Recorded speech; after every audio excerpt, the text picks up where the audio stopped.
மழை வேண்டி இஸ்லாமியர்கள் சிறப்பு தொழுகையில் ஈடுபட்டனர். கோடை வெயிலின் தொடர்ச்சியாக ஏரிகள், குளங்கள் உள்ளிட்டவை வறண்டு சென்னை உட்பட தமிழகத்தின் பல்வேறு பகுதிகளில் கடும் தண்ணீர் தட்டுப்பாடு நிலவுகிறது.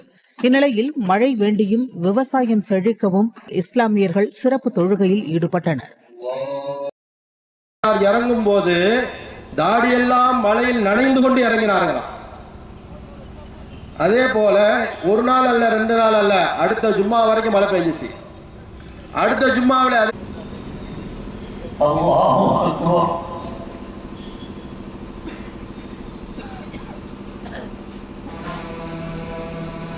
அல்ஹம்துலில்லாஹி ரப்பில் ஆலமீன் அர்ரஹ்மானிர் ரஹீம் மாலிகி யௌமிddin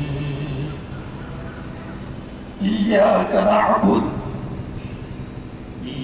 நஅ்புது வ இய்யாக நஸ்தஈன் اهدنا الصراط المستقيم صراط الذين أنعمت عليهم غير المغضوب عليهم ولا الضالين.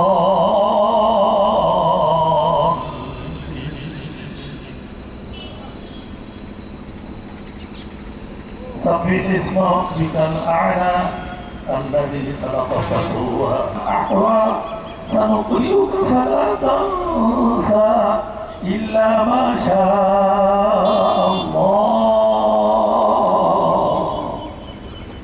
إنه يعلم الجهر وما يخفى ونيسرك لليسرى فذكر إن نفعت الذكرى سيذكر من يخشى ويتجنبها الأشقى الذي يصلى النار الكبرى ثم ليس لهم طعام إلا من ضريع لا يسمن ولا يغني من جوع.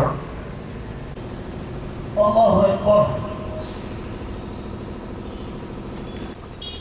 سمع الله لمن حمده. طيبا الله أكبر.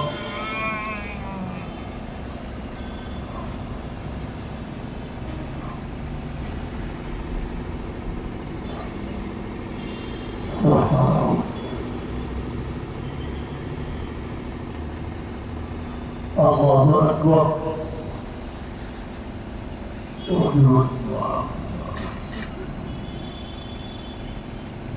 الله أكبر.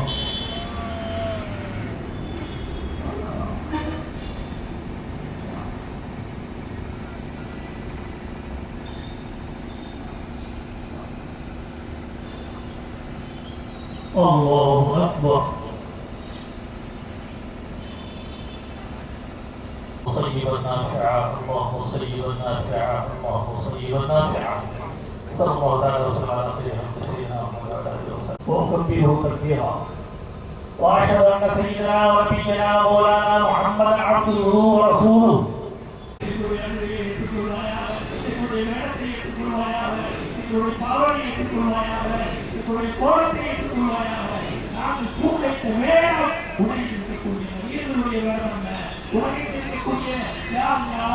மந்திரிகளுடைய தலைவர்களுடைய ஆட்சியாளர்கள் அல்லது மற்றவர்களுடைய வேடமல்ல, உங்களுடைய வேடம் நபிகளுடைய சமுதாயம். இதற்கு ஆதரவு